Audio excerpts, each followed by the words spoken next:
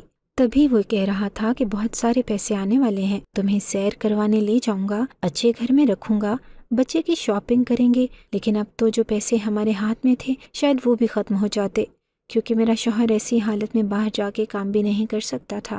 میں ایک دن شمع کے پاس چلی گئی اور میں نے اسے یہ تو نہ بتایا کہ جن لوگوں نے اس کے شوہر کی قبر کے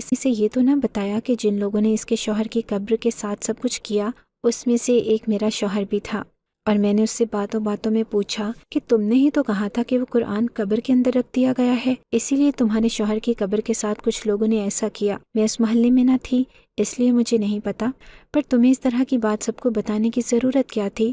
تمہیں پتہ نہیں ہے کہ آج کل کیا حالات ہیں، لوگ تو 1 روپیہ نہیں چھوڑتے۔ وہ کہنے لگی کہ میں نے جھوٹ بولا تھا، ایسا کچھ نہیں تھا، جان بوجھ کے یہ بات محلے میں پھیلائی تھی تاکہ لوگ ہمارے گھر سے دور رہیں، کیونکہ اب میرا شوہر اس دنیا میں نہ تھا، ہم گھر میں صرف عورتیں اور بچے ہی تھے۔ کل کو کوئی اس قرآن کے پیچھے آ کر ہمارے گھر میں آ جاتا اور ڈکیتی کرنے کی نیت سے حملہ کر دیتا تو میں کیسے اپنے بچوں کو بچاتی؟ اسی لیے میں نے جھوٹ بولا تھا اور تم سب کو یہ بات بتائی تھی تاکہ پورے محلے میں پھیل جائے۔ تمہیں بھی بتائی تھی اور کچھ ایسی عورتوں کو بھی بتائی تھی جو بات ادھر سے ادھر کرنے میں ماہر تھیں، تبھی تو یہ بات پورے محلے میں میرے شوہر کی قبر کے ساتھ یہ سب کچھ کیا۔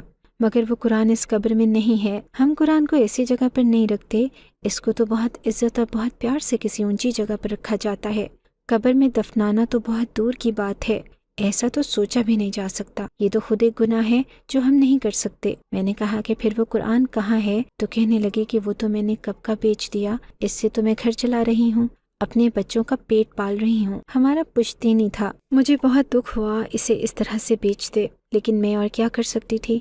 میں نے اسے ساری بات بتا دی تو وہ حیران رہ گئی۔ میں نے کہا کہ معاف کر دو، ان لوگوں میں میرا پتی بھی تھا، میں نے تم سے جھوٹ بولا، پر اب دیکھو میں ماں بننے والی ہوں اور میرے پتی کی کیا حالت ہے، کیا کروں میں؟ تم ہی مجھے بتاؤ۔ دیکھو آج کل جو ہمارے حالات چل رہے ہیں، مجھے تو ایسا لگتا ہے کہ کوئی بھی برا نہیں ہے، سب اپنے اپنے خرچے اٹھانے کے لیے کوئی نہ کوئی حرکت کر جاتے ہیں۔ ہمارے یہاں بھی تو اولاد ہونے والی ہے، اس لیے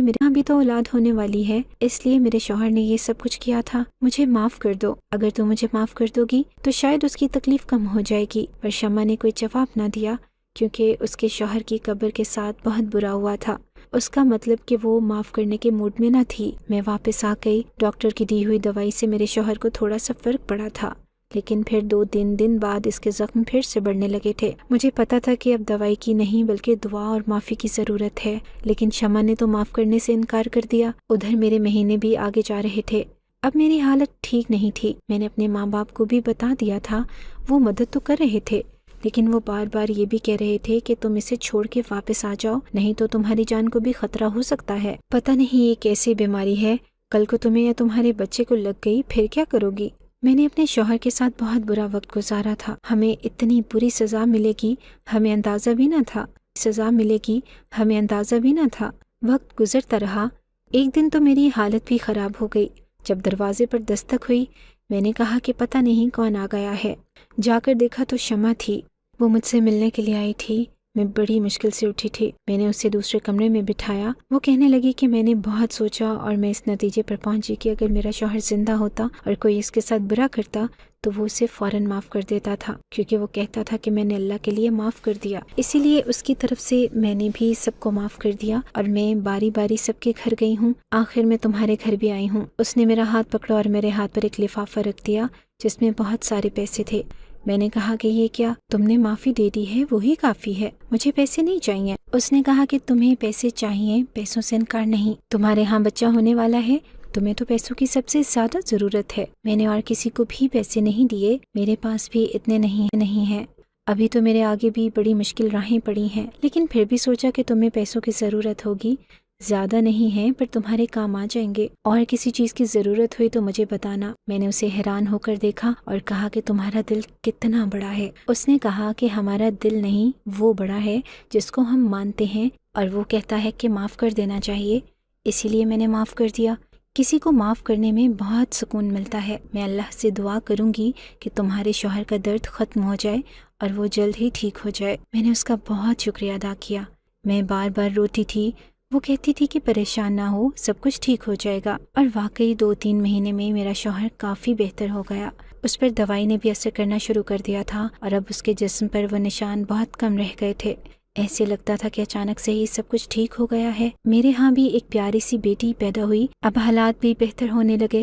اب سمیر باہر جا کے کما سکتا تھا اور اس نے سوچ لیا تھا کہ وہ کبھی کوئی غلط کام نہیں کرے گا، کوئی بھی ایسا کام نہیں کرے گا جس سے کسی اور کو تکلیف پہنچے، چاہے وہ زندہ ہو یا مردہ۔ جب سے اس نے بھی ارادہ کیا، ہمارے گھر کے حالات بھی بدلنے لگے۔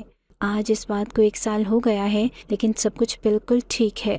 میں نے اپنی کہانی بھیج دی ہے تاکہ آپ لوگوں تک پہنچ سکے، آپ لوگوں کو بھی پتہ چل سکے کہ اس دنیا میں کیا ہو رہا ہے اور کیسے کیسے لوگ رہتے ہیں۔ اسی لیے ہر کسی کو اپنی اپنی حد۔ اگر آپ کو ہماری یہ کہانی اچھی لگی ہے تو ہماری کہانی کو لائک کیجیے، اور اس طرح کی مزید کہانیاں سننے کے لیے ہمارے چینل کو سبسکرائب کیجیے۔